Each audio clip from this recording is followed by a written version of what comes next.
Guys, welcome to the I Love CVille Show. My name is Jerry Miller. Thank you kindly for joining us. Good Monday afternoon to you. Guys, we're live in Charlottesville, across Albemarle County, Central Virginia, the Commonwealth, the country, and the world on the I Love CVille Network.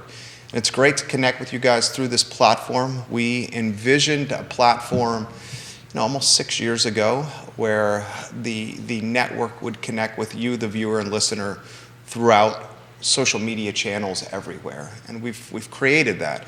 We bring conversation to you that is real and tangible and palpable and unafraid to penetrate topics that matter to the community. And this topic matters quite a bit to me. The Charlottesville Police Department is severely understaffed. There are 117 total positions within the Charlottesville Police Department. This was as of March 18th. 89 of those positions were filled. That's 28 vacancies and a vacancy rate of 24%, a startling and alarming number. Furthermore, of the positions that are filled, 89, only 8 of those positions have officers living within city limits, the city they serve. I will give that to you again.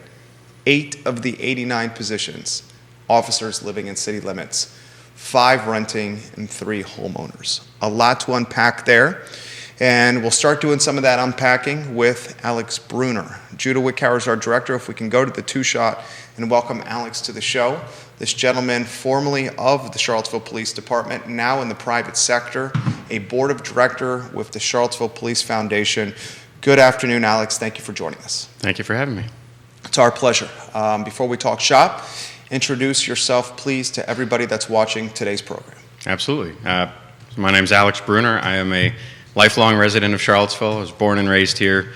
Went away to school, went away to college, but came back just after and joined the Charlottesville Police Department. And after about 5 years service with the police department, got an MBA from Staunton at the University of Virginia, and am now living and loving life here in Charlottesville, raising a family with my wife in the North Downtown area. Fantastic. Charlottesville Police Officer, 2010 to 2015. That's right. Why'd you join the police force?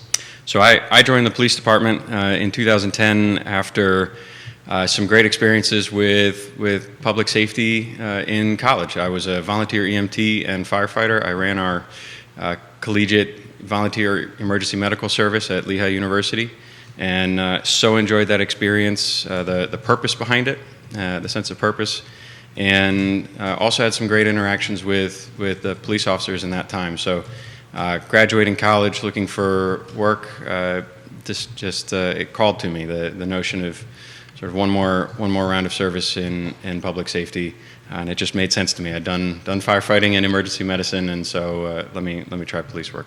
5 years on the force as an officer. What was that experience like? Absolutely life-changing. I'm very, very glad that I did it. Especially growing up in the town or serving the town that I grew up in, rather. Saw a different side to the community, worked with a fantastic group of people. My midnight shift crew, especially, very fond of them. Still keep in touch with a lot of the officers that I worked with. Really inspired by everybody that I met in it for what I consider the right reasons. Really in it to help the community, I carry that today. 5 years doing this. You know what it's like to be on the beat. You know what it's like to work an overnight shift. You know what it's like to put the proverbial life on the line. Certainly a profession that, from my standpoint, is heroic.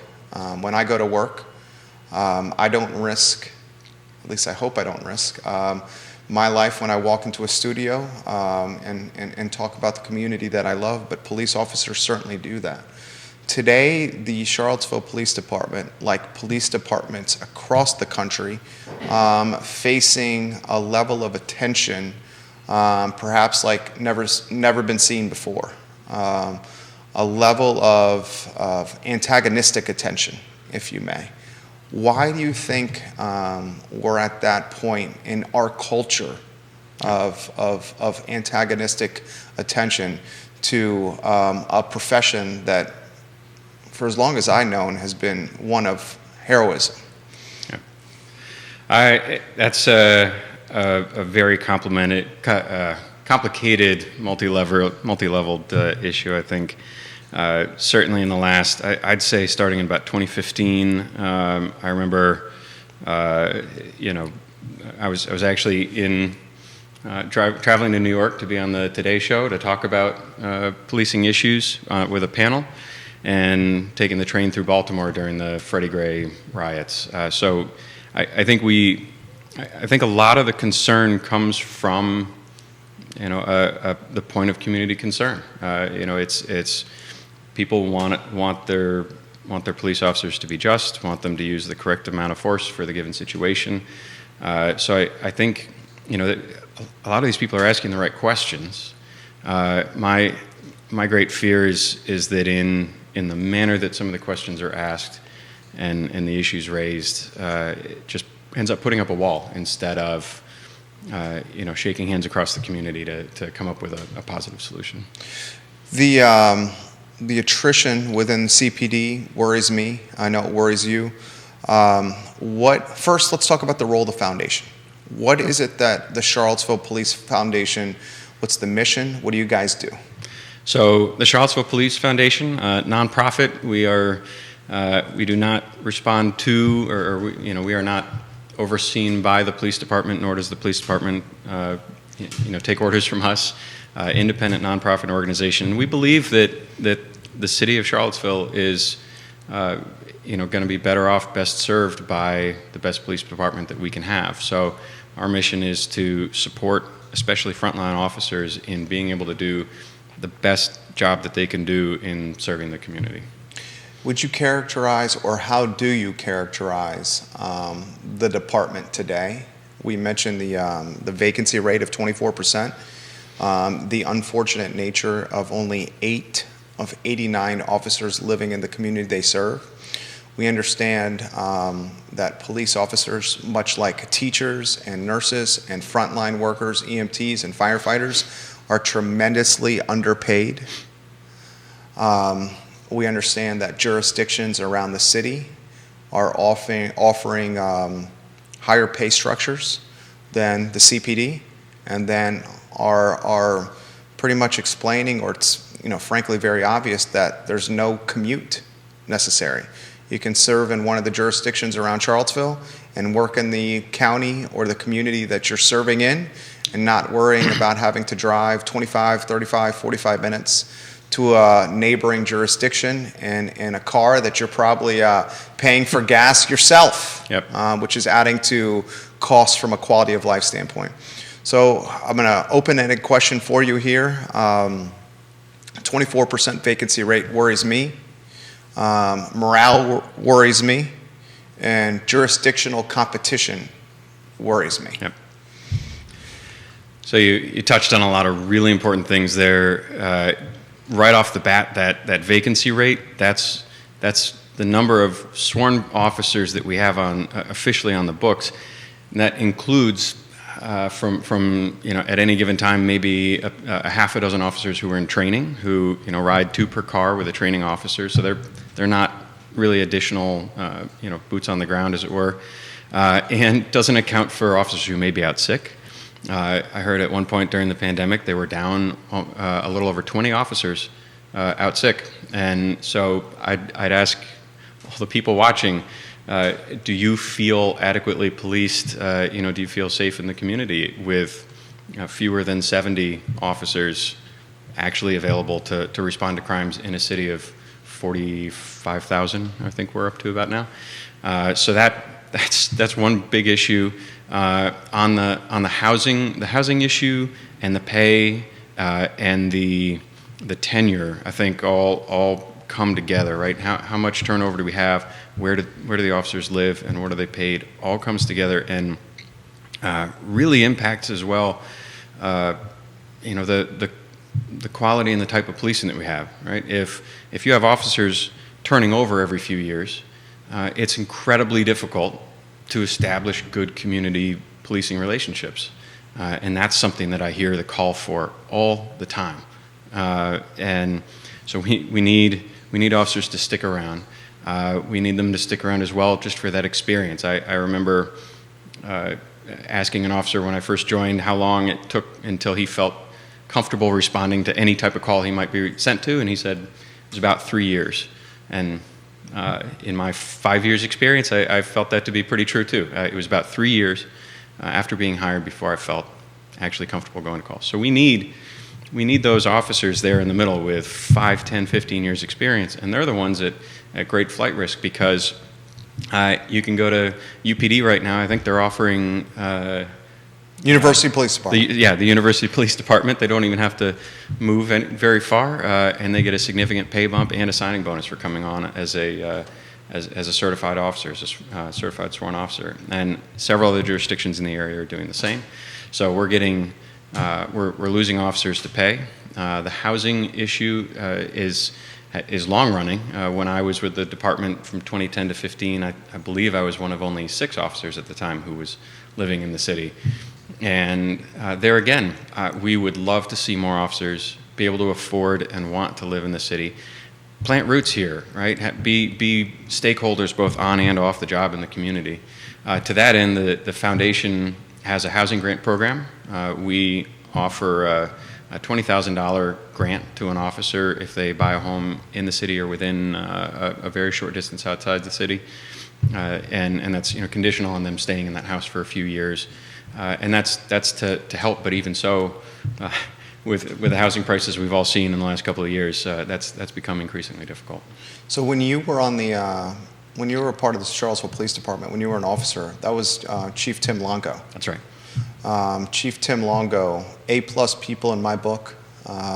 No one throws up more weight in the gym than Tim Longo. I see this guy getting after it at ACAC still to this day, and he is a beast in the gym. Now the police chief with the University Police Department. From Police Chief Longo, we then had for a New York minute, Chief Thomas. A little bit longer than that, we had Chief Brackney. Now we have Tito, a great guy, as the interim police chief. What happened from an icon and institutional memory of Chief Longo to Chief Thomas, Chief Brackney, and now an open position that I believe is the second or third top paying job in the city of Charlottesville. City manager's 1. I think police chief is either 2 or 3. So this is one of the best places to live, as you and I both know, in America. Yep. And we've got some attrition atop the department with the chief job that you would think, certainly with, flirting with $200K, with benefits and everything, would be a waiting list of qualified candidates. Yep. Your thoughts on that? So I feel privileged to have served under Tim Longo, and I don't mind if he knows that. Really inspirational guy, and I think first and foremost, he regularly came to roll calls. This is what we do at the start of every shift: get the shift in one room, talk about pressing issues, check equipment, and hit the streets. He would regularly come to roll calls and talk about the importance of social capital, right? The police department is not in the business of making money, right? Despite what some people who get ticketed feel, they're not out there to make money for the city. So how do you evaluate, what you're doing out there? Well, one measure is social capital, and that's essentially saying we've built up goodwill in the city so that if and when something happens, some critical incident, some questionable response, that the community trusts that the department is going to handle it. And he just had this laser focus on social capital, and I think that paid off. We had a few incidents in the time that I was serving, and man, there was no community backlash, no marches, protests through the streets, flip cars, graffiti, nothing. And I think it's because the community trusted us. In the time since then, I don't want to comment on any individual leaders, but I think the revolving door, number one, shows that we haven't really had the right people for Charlottesville and for the department, and number two, just on the ground level, has a very serious impact on patrol officers out on the front lines. If you don't know how long your chief's going to be around and who the next chief is, then how confident can I be going out and being proactive in policing, right? Not just being responsive, but being proactive. How certain am I of my job in a couple of years?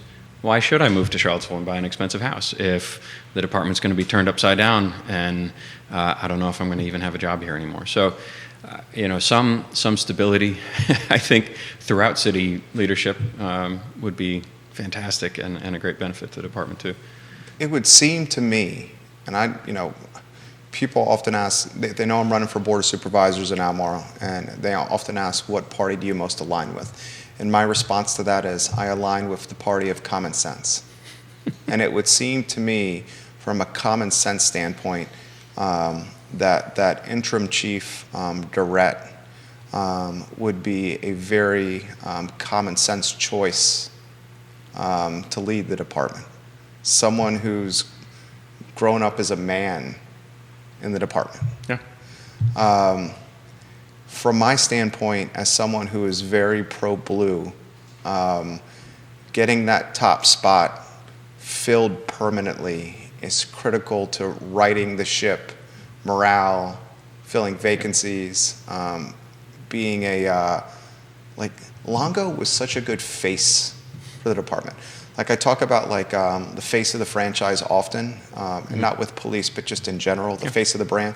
Derek Jeter was like Mr. New York Yankee, right? It has lacked that face for some time. And when it did have that face, and this is me saying it, it's not you, okay? When it did have that face with Chief Brackney, that brand was oftentimes embroiled with negative connotations and some controversy. That's me, not you, saying that, okay?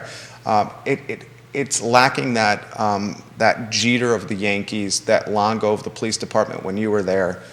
Can you put in perspective that importance for face interacting with the community as that historical or that institutional memory that comes with that position and what it may not have right now with an interim leading the department? So I very much agree on Tito Durrett as he's sorry Tito, I'm not even going to guess as to how many years he's been with the department, but it's I think it's 30 I plus. think he's well in his third decade, or into his fourth decade, and there's no substitute for that kind of experience and the community relationships that he's built in that time. I think he's doing a tremendous job of stabilizing the department, stopping the bleed of officers leaving. I've talked to several officers on the ground who have said, they had plans to leave, but they've put that on hold. Right? They don't want to leave. This is where they built their careers. They've got roots in the area, and now that Durrett is kind of stabilizing things, they've put those plans on hold. Chief Longo, looking back there, talking about sort of the face of the organization. I do think, again, on the community trust, the social capital standpoint, he went out and spoke the truth, even if sometimes the officers weren't a huge fan of exactly when he said it or exactly what he said. It was honest, and it was and it wasn't.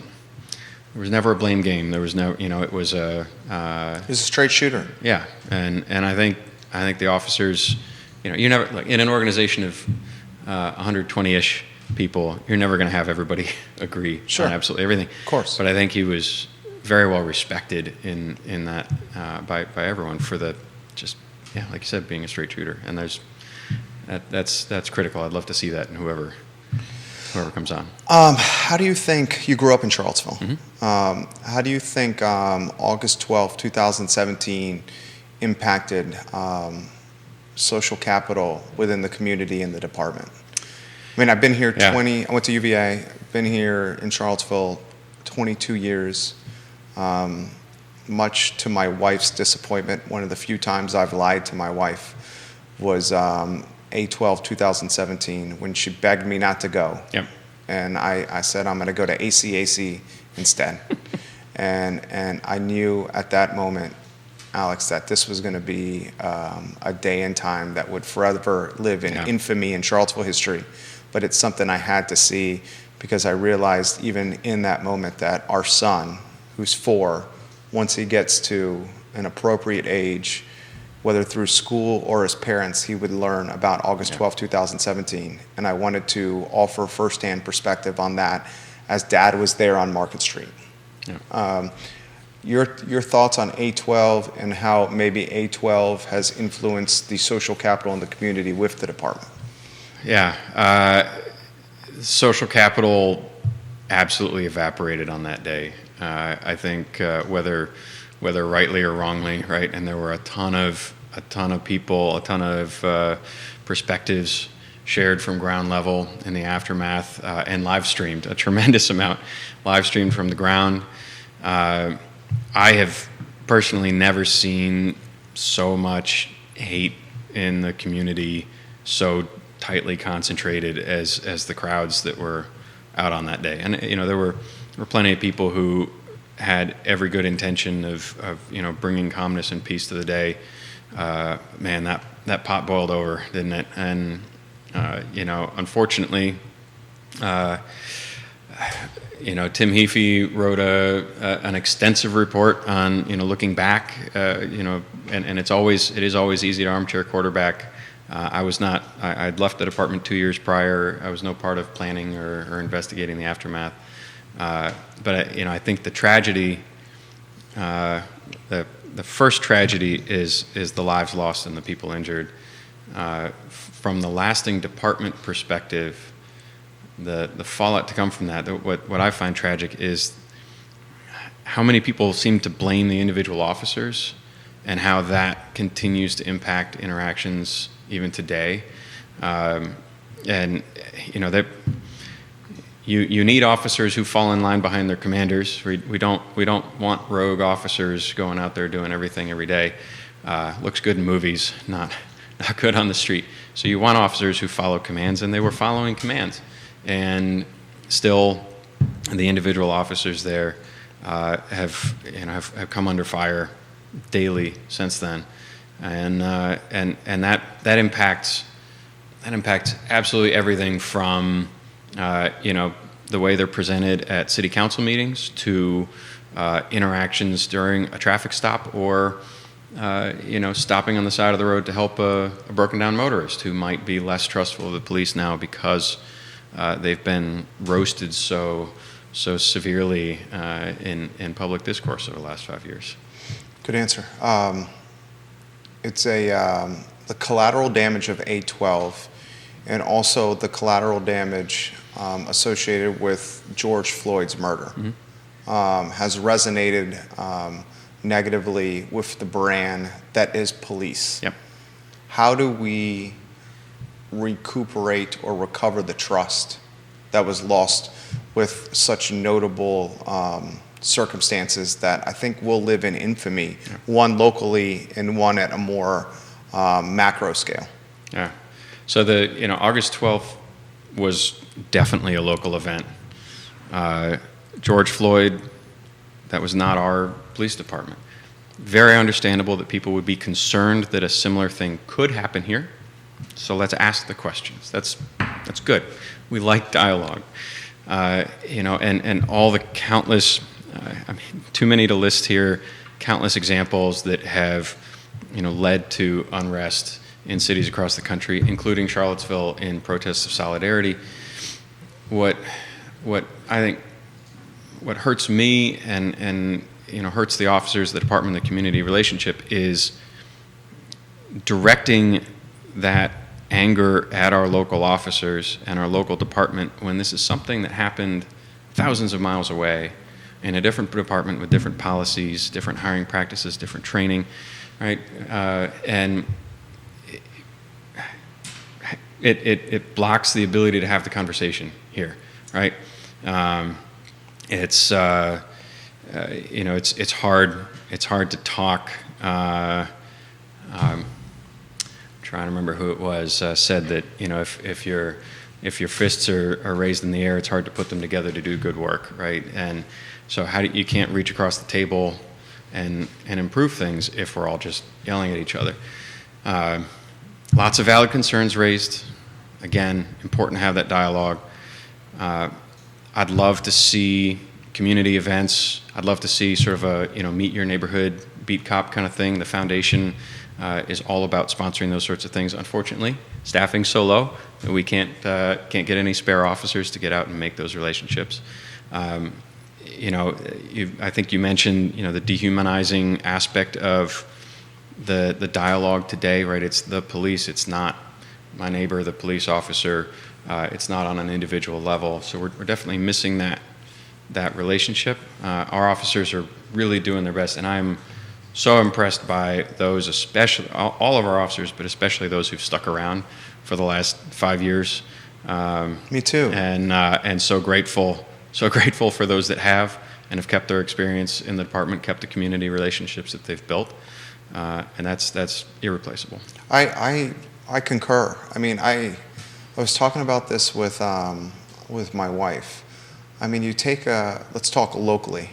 You take a profession that is underpaid, and then you take a profession that's underpaid, and you're asking officers to commute to work and do a profession that has really difficult hours, holiday and weekend work, a profession where their life is on the line to the point where they have to carry a gun and a bulletproof vest, and their significant others or their family are not certain whether they'll come back alive or completely intact or healthy. Yep.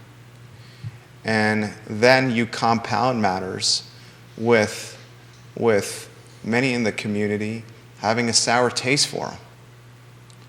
And it's no surprise that we have emptiness from a vacancy rate, a high vacancy rate within the department. It is a difficult problem to solve. Yep. And now you got a large group, certainly a group led by the socialist contingent locally, that are trying to defund the department. Yep. I feel like it's like what's the saying or the proverb or the old saying? It's like death by 1,000 cuts. Yeah. I mean, what do you make of that? Do you understand that? I mean, I know you do. Like, understand's not the right way, but what do you make of it? And like, what are your thoughts on this defund movement? Yeah. So I think the heart of the defund movement is asking, where should we be spending our public dollars? How do we best serve the community? And the answer that they're putting out is not policing. That we should be, if we spend that money on housing, if we spend it on economic opportunity, that there'll be less need for police, and so those dollars would better be diverted elsewhere. I think that may be true. I'm not an economist, and I would love to see more investment in those areas, but not. You don't cut the police first, right? We are already asking our police officers to do a tremendous amount of work today, and they are already short-staffed. We already talked a little bit about the costs of that short staffing, right? The inability or the great difficulty in building community relationships. Simple things like when I was a district officer, I patrolled my streets so regularly that I knew what cars were normally out in front of various houses. I knew how late each business was open. I knew all the bouncers on the downtown mall when I walked the mall. if you just have a rotating door of officers in those positions, they just don't have those community relationships. You know, and on funding the department, you know, at some recent city council meetings in March, some folks stood up during the public comment section to say we have too many officers per capita and we're spending too much money per capita on the police department. And per capita, that's true. We are an outlier. And I shared a letter with city council that shows that in a neat, pretty graph. But if you look at the job we're actually asking the officers to do, we are at best middling compared to similar departments in cities, and in our current state, grossly understaffed for the job that we're asking them to do. And you see that when you compare the total number of crimes reported per officer in the department. You see it when you compare crime rates per capita.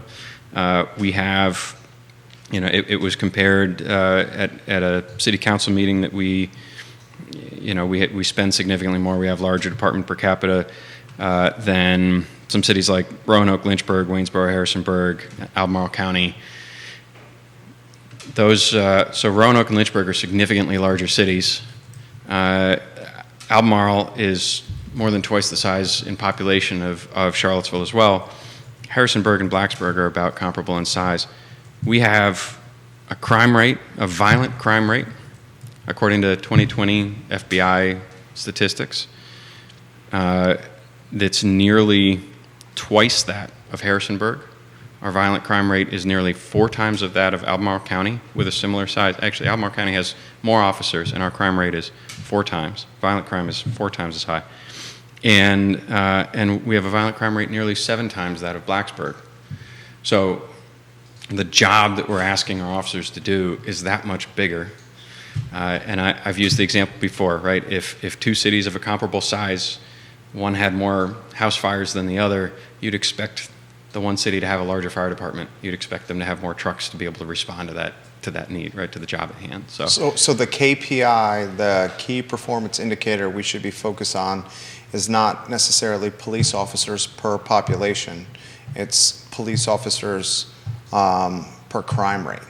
That's right, or per actual crime reported, per call for service. You know, we've.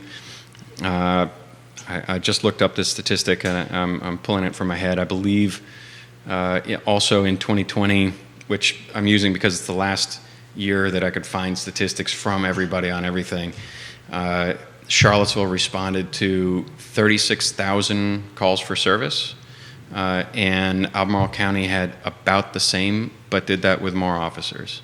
Right, so you know it's the workload, and it would be the same. You'd ask the same questions if you have a larger school. If you have more students, you need more teachers. If you have more customers coming into your coffee shop, you need more baristas. Right? It's how many. Right. It's how many employees do you have per unit of the job that you're asking them to do, not in the population. If the 2 populations of equal size, the comparison doesn't matter unless those populations behave exactly the same way. Comments coming in pretty fast here. I'll see if I can cherry pick a few of these. What are your, this is from two viewers that I respect on the show, and I'll paraphrase for them. What do you make of the criminal justice reform mentality that that Mr. Jim Hingley and Mr. Joe Plantania have? So I'm very close to that, actually. I'm married to a prosecutor in Joe Plantania's office, so I know a lot about it, and frankly, I think it's great, right? There's a great example of people who were elected by the residents in their respective jurisdictions to fulfill, you know, the agendas that they want. And actually is yet another great example of how the national dialogue and sort of hatred towards the criminal justice system needn't be brought here in full force, right? We already have some of the lowest incarceration rates for nonviolent offenses and low-level drug crimes. We don't hold people on cash bail That's not done in this area. You're either at risk to the community or you're not, and we're not going to hold you based on your ability to pay. That I think is a good, effective way of addressing what the community wants. Also, a shout out to the mental health docket that both Commonwealth's attorneys' offices have started, right? Recognizing that a lot of people unfortunately end up in the criminal justice system because there's no other service for them. And so there's a special judicial docket to help divert those people into actually getting the help that they need and staying out of the jails and out of the prisons. So some fantastic initiatives,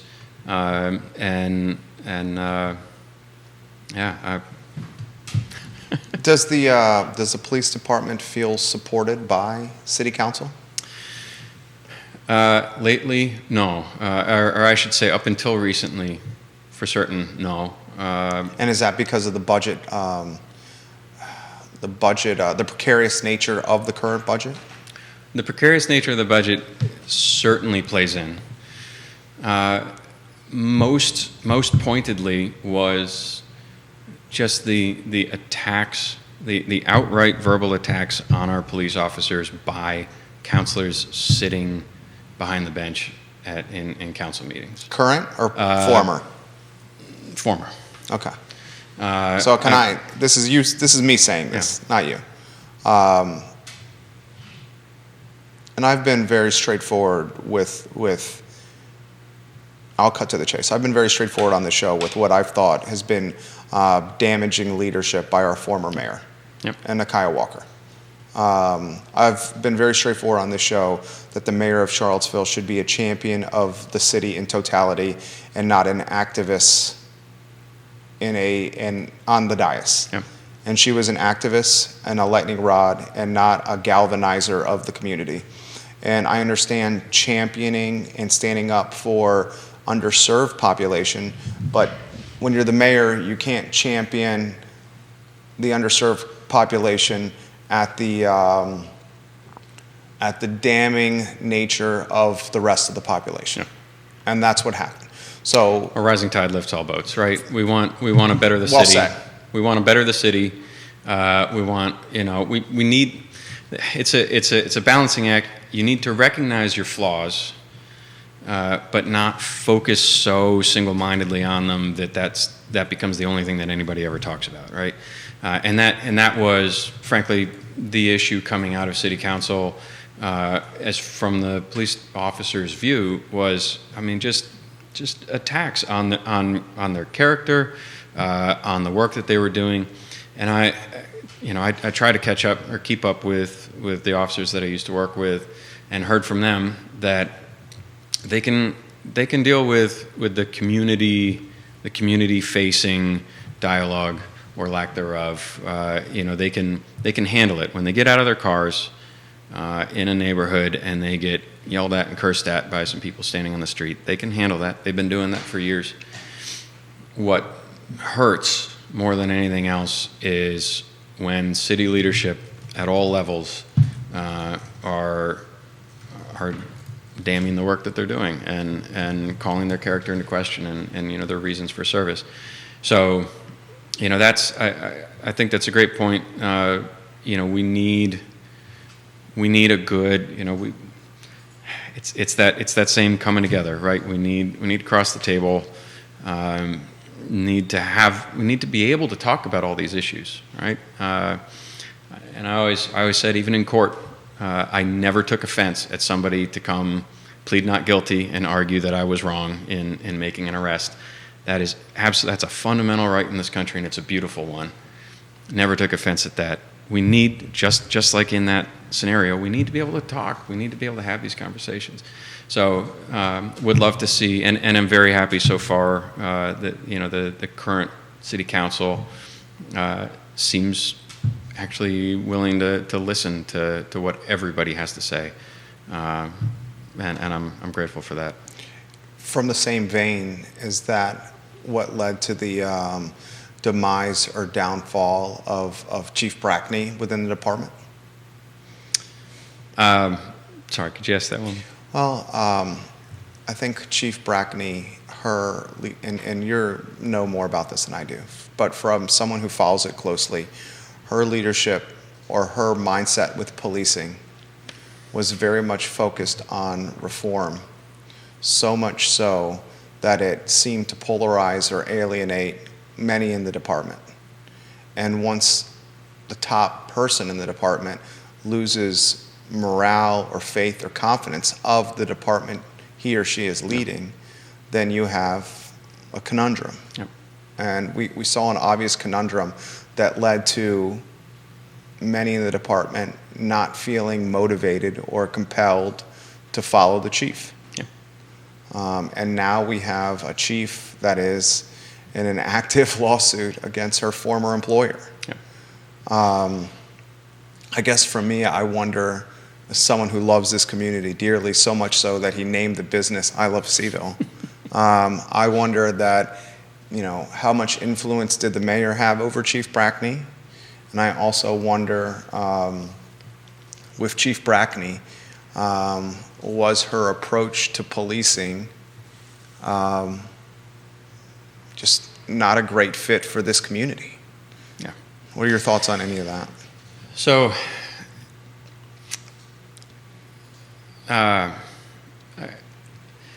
great questions. I think,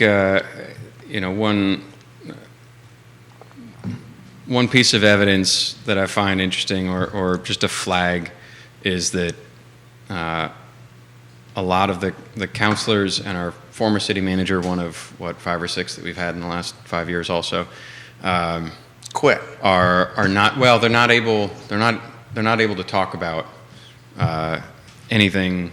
They've made what statements they're going to make, what statements they're able to make around Chief Brackney's termination, which is typically indicative that there's an HR process, there's an HR complaint, right? All of which is confidential or subject to certain release policies and everything, right? So they're not actually able to talk about the real why, right?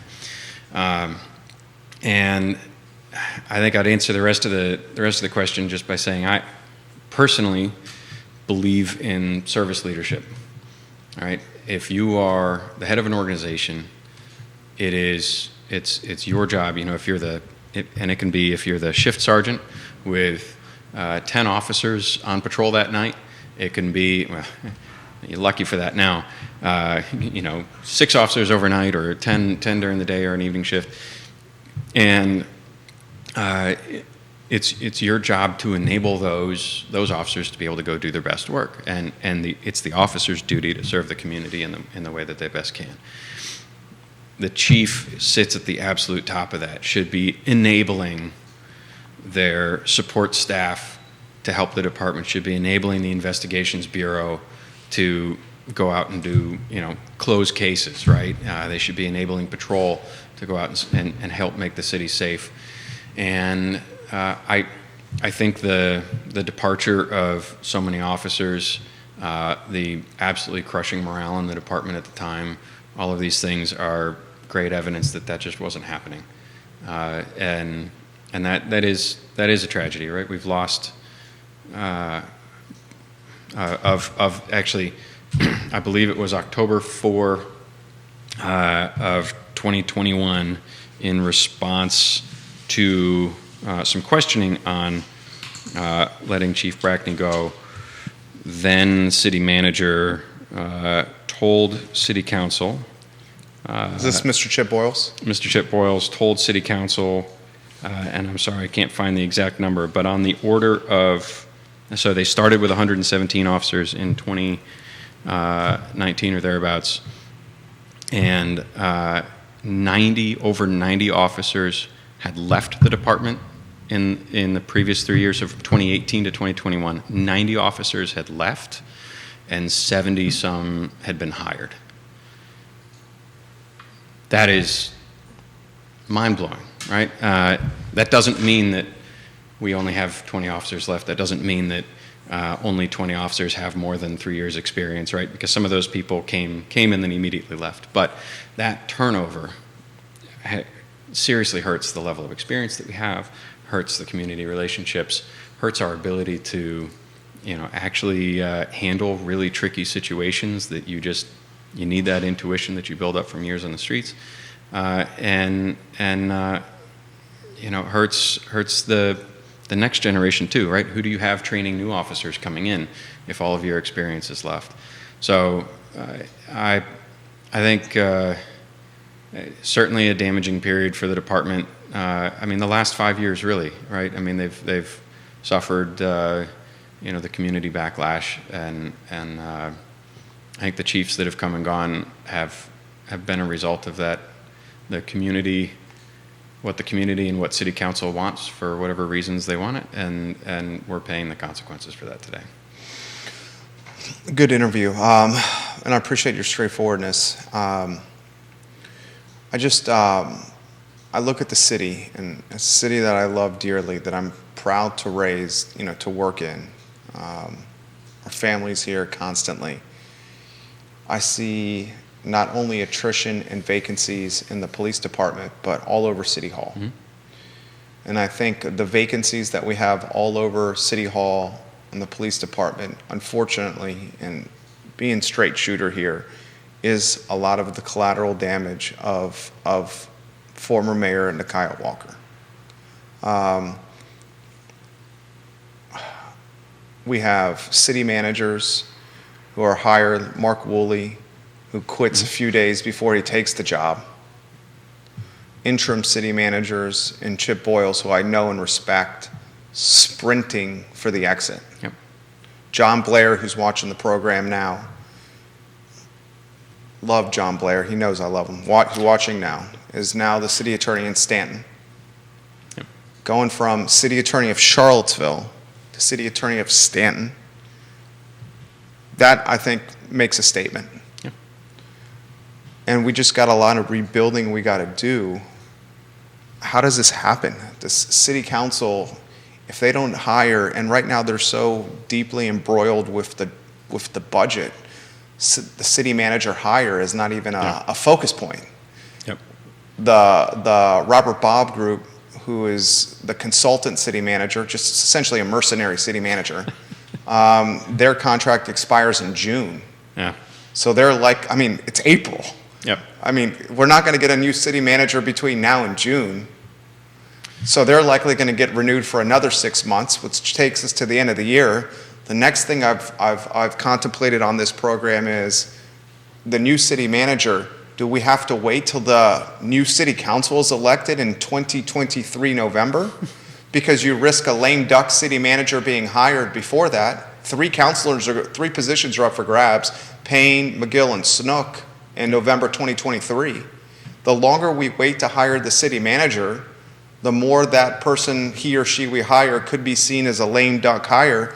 And the longer we wait to hire a city manager, the more the police chief in the city and the CPD is going to be interim status. And we love Chief Durrett, but I can't imagine that the Charlottesville Police Department police chief is going to be hired before the city manager is hired.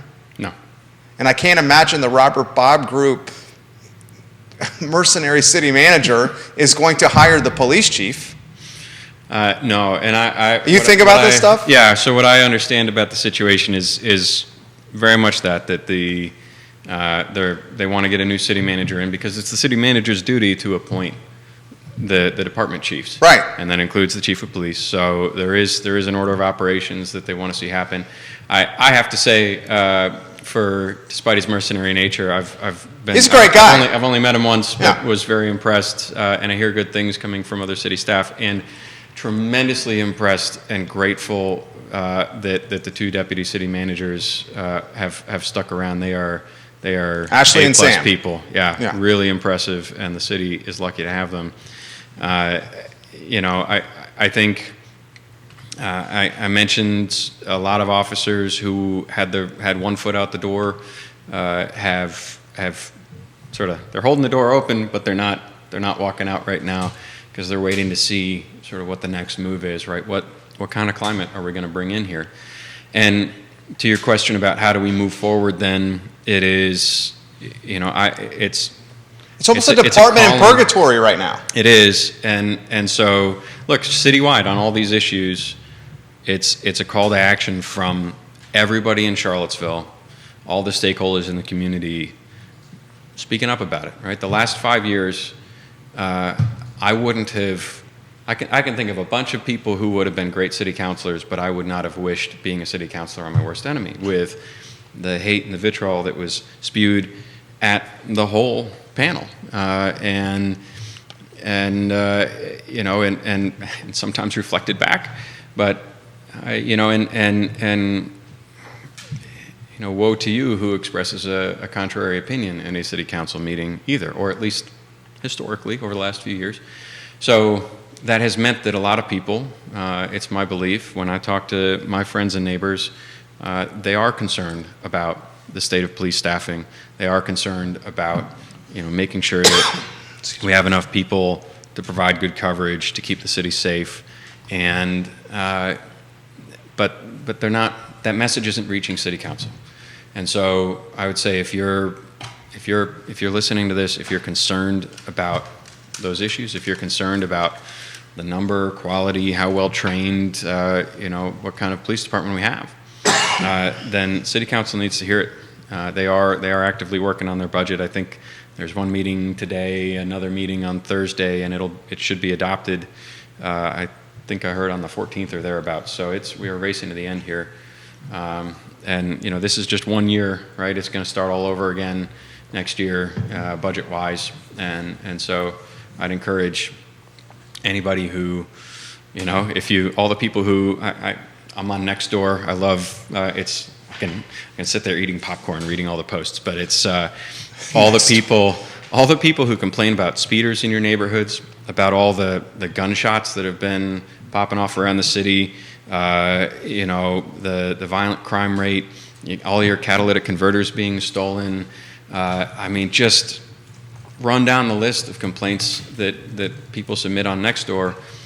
Those complaints need to go to city council so that council knows that you don't feel safe in the city, and that the department needs to be adequately staffed to have enough people, right? If you want to catch somebody stealing catalytic converters, you need plainclothes cars out on the street, unmarked cars and plainclothes officers to try to catch somebody in the act. It's pretty difficult, but it can be done with the right staffing and the right operational plan.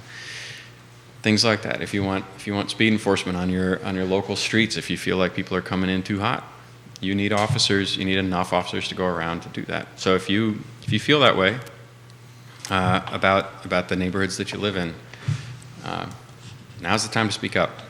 Not tomorrow, not next week. It's got to be now. John Kelly giving you some props right now. John Kelly, we love you, man. He says, and I concur. Excuse me, guys. It's pollen and allergy season, and the first to succumb to pollen and allergy season is yours truly. John Kelly says, great interview. Alex is an amazing advocate for the Charlottesville Police Foundation, but also an example of kind, thoughtful leadership the city desperately needs. Danny O'Day said, well said, and great points, Alex. You have 3 media outlets locally watching you here. I thank you. You are straightforward, and these were not easy questions, and you answered them well. And for those that are tuning in, I want to emphasize this again. He spent 5 years within the Charlottesville Police Department as an officer. Was the downtown mall your beat? I worked the downtown mall, so I was a midnight shift patrol officer for all 5 years. 10 p.m. to 8 a.m. Wouldn't have had it any other way. You've seen some crazy stuff. It's been interesting at times. The dead of winter on a rainy Tuesday night is pretty slow, and then a Friday in the summer when the bars are closing is pretty busy. And which another point, right? Your police department shouldn't be staffed for the good days. It should be staffed and trained for the bad days, right?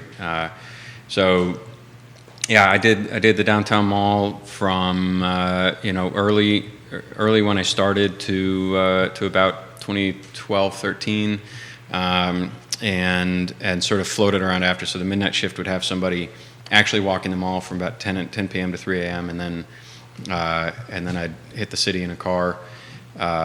My last couple of years, I was in the university area, what we call District 6. So not including the university grounds, which are technically the county, but the corner, all those fraternities that are on, rugby or a good number of the ones that are on Rugby and Madison Lane next to Mad Bowl there, as well as a lot of the other neighborhoods sort of down in off of Rugby Road there and Fontaine and everything.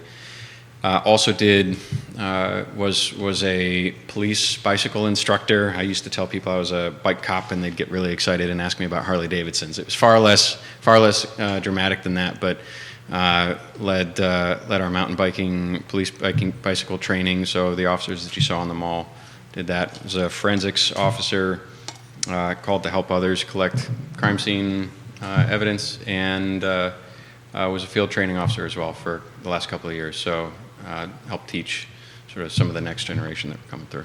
So he knows firsthand the nitty-gritty, guys. Why don't we close with some final thoughts or final words for you? I would, you go anywhere you want. I hope, again, we can emphasize how important this time is with budget time and budget season. Yep. And limited dollars for allocation. Yep. So we do all love CVille. We're all here. I honestly can't think of another place. I don't know what my plan B would be. If Charlottesville burned to the ground tomorrow, I don't know where I would go. Love this place, and this is a fantastic city. We deserve the best. We deserve, and all of our citizens deserve the best out of our schools, out of our, out of our healthcare, out of our fire department, not leaving you guys out, and out of the police department. And just like, it's the national dialogue going on right now about, pay, and worker compensation nationally, right? People are saying, hey, minimum wage is not enough, it needs to go up. Well, our officers also need to be paid more. They're making more than minimum wage, but that's part of the conversation too, especially for the job that we're asking them to do. And if Charlottesville wants to be a standout community and provide the service that our citizens do really deserve, we need the best officers. We need to hire the best possible people. We need to get them to stick around long enough to use their experience and develop relationships in the community. For that, we need competitive pay, and we need to provide them with the best possible training and the equipment that they need to get their job done. And there's no other way. That all that costs money. But if you want your world-class city to have a world-class police department, that's what it's going to take. Great. I appreciate you. Seriously, the interview was fantastic. His name is Alex Bruner, guys, from the Charlottesville Police Foundation, a board of director there, and a lifelong Charlottesvillian, husband, father, and in the private sector. He spent an hour with us highlighting some of the things that I think need to be highlighted and spotlighted. I'm very, very, very, very grateful for your time today. Thank you. And if anybody wants to know more, of course, the Charlottesville Police Foundation, you can just Google search that, or I believe it's CVillePoliceFoundation.org, probably. And we have contact information there. It is, CharlottesvillePoliceFoundation.org. There we go. Yeah. And it's funny how infrequently you visit your own websites. So, we're always happy to take questions about, what we do, how to get involved, how to support the police department. And of course, if you'd like to donate to help the police department, or if you want to learn more about our initiatives to help officers, then we're very happy to talk. And I am happy to help. Seriously. Excellent. Thank you so much, Alex. Thank you for joining us. Thank you. Judah, if we can go to the one shot here with me. Alex, you have a good afternoon. Alex Bruner, folks, the Charlottesville Police Foundation. For those that are wondering, we archived the show in totality on ilovecville.com, and I think it's one that's certainly worth watching. He was absolutely fantastic today. I have a couple more news and notes that I'd like to get out of my notebook before wrapping up today's show. First, you'll see this on ilovecville.com later today. I have confirmed that Blue Ridge Country Store has now been officially sold, and the new owners will take over Blue Ridge Country Store on May 1st. So that is some news. It's a business and brand that's iconic on the downtown mall. 25 plus years, the Blue Ridge Country Store has been in operation with a husband and wife team that were working just about every single shift. Dan and Patty have sold the store. It was listed on March 7th by Stu Rifkin, friend of the program, for $195,000. So a business now under contract with a new owner taking over May 1. Blue Ridge Country Store has been sold, and Dan and Patty Primus get some retirement after working hard for 25 plus years on the downtown mall, and just a fantastic locally owned business. A couple of other items from the notebook today. We will continue to highlight the sales and transactions and the businesses that we very much enjoy patronizing and championing on the I Love CVille Network, as we help owners and sellers and founders and partners and CEOs and our friends and neighbors get to the finish line with selling their businesses, and they're earning some money on the sweat equity that they've put into running these businesses for so long. Rockfish Brewing Company, two other updates for you. Rockfish Brewing Company, do you have that photo, if you could, put on screen? It's on screen now. Guys, take a look at the screen now, please, for those that are watching the visual component. Rockfish Brewing Company on the downtown mall is very close to opening. Friend of the program, Peter McMines, we will reach out to him. He's the brewer and owner of Rockfish Brewing Company. He'll join us soon. He's opening up a second location on the downtown mall. This location is going to be even bigger than his pilot brewery next, is it Fifth Seasons on Preston Avenue, the gardening company. So his second location will be on the downtown mall in the old Downtown Grill building, a building that Wilson Ritchie purchased. Friend of the program, Wilson Ritchie. Wilson Ritchie took the Bebedero from an upstairs location and moved it to ground level. And he took the Downtown Grill, former steakhouse, and split it into two. And Rockfish Brewing Company will share that space with the Bebedero next door. You saw what the bar looks like. I think it's going to be absolutely dynamite. And Peter's going to join us on this program, guys, this month to highlight his new location, Rockfish Brewing Company. One other item I'd like to get out of the notebook. In front of the program, John Blair, City Attorney in Staunton. John, I've been following Staunton closer and closer since you were down there, my friend. I saw in Instagram, do you have that video for Instagram? I'll give you a countdown for that if you could, Judah, here shortly. Staunton downtown is doing things all the right way. And I'm going to show you a video from Staunton and its leadership on what they are doing for downtown Staunton with what we call parklets. And it's taking the parking spaces on the side streets in and around downtown Staunton and turning them into venues for dining al fresco in Staunton. Basically expanding seating for restaurants and small businesses and creating a more sense of community in downtown Staunton. I've very much encouraged, in fact, I've implored respectfully that City Council in Charlottesville start realizing that they're being out-innovated and out-policied by jurisdictions around them. Danville, Virginia this month is about to create a designated outdoor refreshment area with its downtown, where citizens and tourists and students alike will be able to walk all over in downtown Danville with beers and wines and cocktails from restaurant to restaurant, with the concept of a greater sense of community and a concept of incremental revenue for Danville. Staunton, Virginia is doing some amazing things as well with its downtown. This was sent to me by leadership there. If you could, my friend, cue up that video, and folks that are watching, look at the screen here, look at the screen in 3, in 2, and in 1.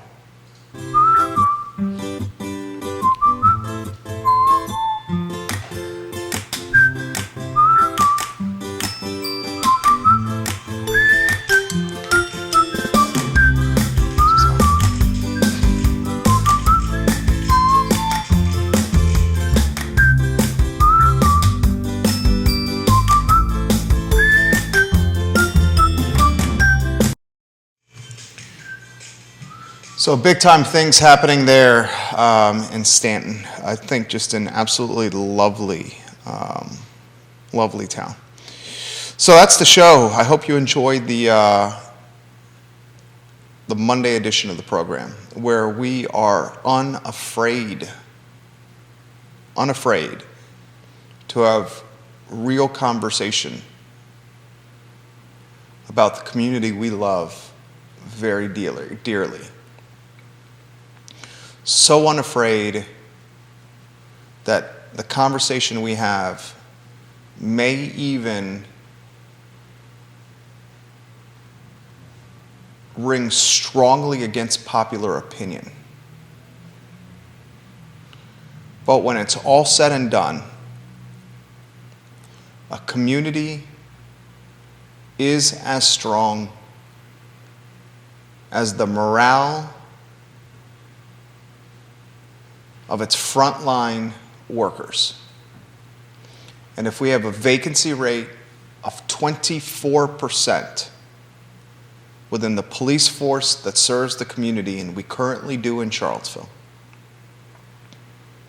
and if we have jurisdictional competition with the surrounding counties and on the other side of the mountain, where jurisdictions are offering better pay, no commutes,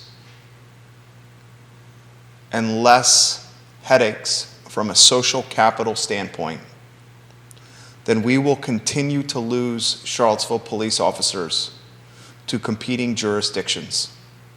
And if that trend, a disturbing one, continues, this community will not be the world-class community we all champion and endeavor to be. So like I ask kindly for our viewers and listeners, when you hear people say, let's continue to raise taxes and gentrify people out of the community, I ask you to say to folks that ask for tax increases, stop, enough already. You're only creating gentrification. I'd like for that similar mindset to continue with the police force. When you hear folks say, we have too many officers, we're paying them too much, let's defund the budget with the police department, I need and ask you respectfully to say, stop, enough already. There's a vacancy rate of 24%. The funding is not the solution here. That's the program, the Monday edition of the I Love CVille Show. My name is Jerry Miller. Take care.